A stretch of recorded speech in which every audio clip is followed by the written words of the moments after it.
Kamusta mga kalapatid, mga kapatid, mga kaburo ko to. So, ngayon is meron tayong unboxing. Ngayon lang ulit tayo nakapag-vlog. Dahil nga sabi ko nga sa inyo nga nagre-recover pa tayo. Kumbaga, nagkano tayo, dito, nagkaubo. Tapos nagpeplema ako. Grabe, bet. Kumbaga, may garalgal. Napagod kasi mula sa Orlando. Uy, teka lang, babaksak pa yung ano. Okay, so hanapan ko lang pa sa maayos. Dito na lang. So shoutout muna kay kay Belerama Family Love, yung kay Kuya Raymond ng California. Yun. Siyempre, shoutout din sa niya, dito sa kasama niya madalas kay Kuya Sinbad. Yan. Alright, tara, let's go. Bale, ito is mga niya lang, dito, habol na lang niya to. Yan. Alright. Matagal na itong inaabangan ni Louie. Shoutout kay Louie Rodriguez. Okay, tingnan natin kung ilan ang kanyang pinadala. Yung meron tayong tatlo. Yan. So tara, let's go. Meron na siya ritong isa. Sinabay na sa ship ni Kuya Sinbad. Yan. So tara, let's go. Baka malaglag sa kapag ko na ilalagay. Yan. So ring number 1495. Yan. So tanggalin natin yung buntot na ito. Yan. Naka-cut na rin yung niya, yung kanyang pakpak, dalawa, 910. Yan. Ito ay mukha siyang hen. Yan, blue check. Ring number 1495 AA. Yan, ito yung una natin nakuha. So tara, let's go. Lagay na natin sa sakay.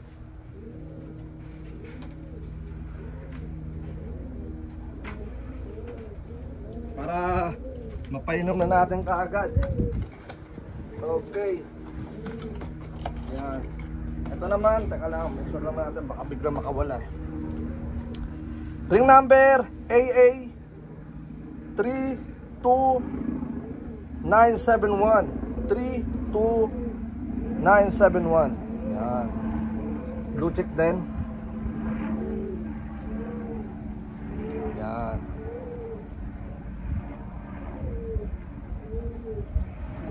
So yan, shoutout ulit kay Kuya Mon. Ito yung ibon mo. Okay.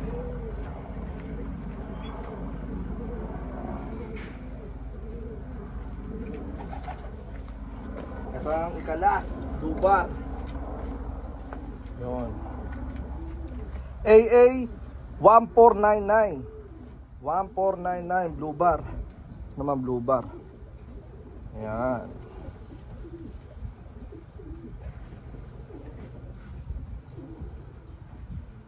So yun nga mga kaburo ko to, bali siyempre shoutout ulit kay Kuya Mon Belerama. Maraming salamat sa solid na pagsuporta dito sa Campo Capistrano. Yan, ito yung ibon mo, tatlo. Yung isa nandun na sa kabila, sa main loop natin. Yan, nagtanggal na rin tayo ng 9-10 flights nila para dito may stock na sila doon dahil nga dito soon magtatagulan dito para dito yung pakpak nila is may tubo na bago mawala yung tagulan. Alright, so tara, let's go. At ilalagay ko na muna to dito, then babalik ako. Okay, so ito na yung mga ibon. Yan, dito sila, ka-quarantine natin sila. Yan. Tapos ito yung iba. Yan, tapos meron tayo rito ng hiniwalay na tig-isa. Nasa sila, dito nasa watchlist sila ng ating mga mata. Kumbaga, kinonta ko na yung mga mayari niyan na na-stress mga ibon nila para yun dito mapadala agad yung kapalit kung meron man silang sobra pang mga ibon. Ito ang gaganda Tapos dito wala na tayong mga nakalagay rito sa baba, pero dito pinapaano ko na lang, dito pinapalaki ko na lang. Pag nakita ko na silang tumutuka, tanggalin na natin. Bale ito yung full sibling, ito yung tatay ng natin ng Texas, tsaka yung nanay. Bale full sibling nila yan. Yan, tapos ito humabol pa. Hindi ko na pansin na may itlog sila doon.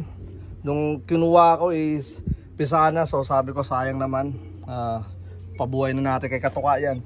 Tapos ito yung Pansy, ayun, no?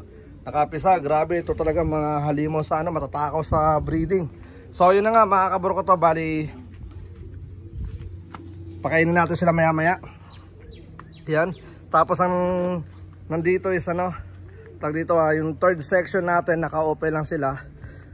Labas pasok sila dyan para siyempre mga naghahanap ng ano, ng sinag ng araw is ano sila dyan, kumbaga labas ano lang sila dyan, kumbaga at the same time nabuburing din sila. Yan, so sinasave na natin sila dahil nga malapit na mag ano, tag dito tagulan. So yan lang muna yung magagawa natin.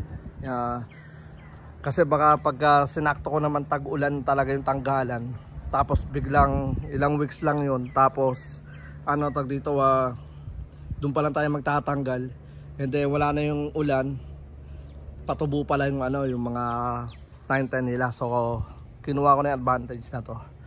Yan, so yun, bali mga tanim natin, yun, dumami na yung oregano natin mga tol, eh, no?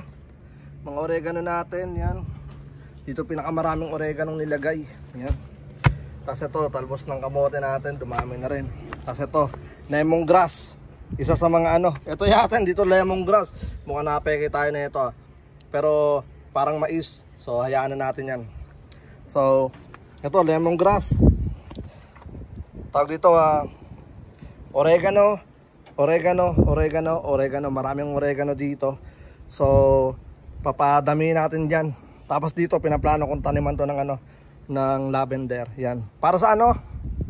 Sa mga lamok, kung ano-anong ano, insekto, yan. Dito wala pa tayong nilalagay. Yung ano natin, tawag dito talbos ng kamote. Yan, ang dami oh. Yan. Kulang sa tubig, kailangan natin lagyan ng tubig to. Yan. Para ano, pinaplano kong kunin yung iba rito, may lipat natin. Kasi nasa ano lang sila eh, nasa tag dito, nasa isang sako lang sila eh. Bawasan natin para ito nga kumalat na pala oh, para mapadami natin. Yan. Alright, so ito yung ano natin, ginawa kong ano, gapangan nila. Sinayang na, hindi naman sinayang, kumbaga ginawa ko ng ano, gapangan nila yan ng ating pepino. So tingnan natin kung mapaparami natin yung pepino, tsaka yung ano natin, yung grapes natin. Yan. So tingnan natin mga kaburo ko to kung anong magiging resulta. Yan. Yan ginawa natin. Yun. Tapos dito, yan. Kalamansi natin, sili natin, dami no. Yan, marami na yan. Tapos dito din nabubuhay yung oregano natin, pero may dahon na siya. So tingnan natin kung dadami pa yan. Tapos dito at the same time pinapa-viewing ko yung mga ano dyan, yung mga ibon-ibon natin. So yun na nga mga kabro ko to, bali bago lahat pala ito, yung oregano na at yung ano natin, malunggay, ayan, pinapaugat natin. Hindi ko alam kung tama yan, binabad ko sa tubig. Ayan. So ano natin, strawberry natin, okay na rin. Tapos ito, kakalat ko yan kung saan saan dito, siguro sa gilid. Kumbaga di natin matutukan masyado dahil masyado tayong busy. Magkakat din tayo ng grass natin. So yun na nga, bali hanggang dito na lang muna siguro. Shoutout ulit kay Kuya Mon. Maraming salamat sa solid na suporta. Siyempre kay Kuya Simbad. Yan. Tapos kay Louie. Alright, so tara, let's go. At siyempre sa lahat ng mga patuloy na sumusuporta sa Campo Capistrano, ang mga susunod na magiging update natin ito, tirahin na natin yung ano natin, yung ating magiging dito, training box, kumbaga yung ating trailer. Tingnan natin kung ano magagawa natin diyan. And then siguro hanggang dito na lang dahil masyado na mainit, tirik ng araw. Hanggang dito na lang muna yung video natin. Maraming salamat sa lahat ng mga patuloy na sumusuporta. Hanggang sa muli, ako nga po pala ulit si Brown G, at welcome sa akin channel. Peace out, bye bye.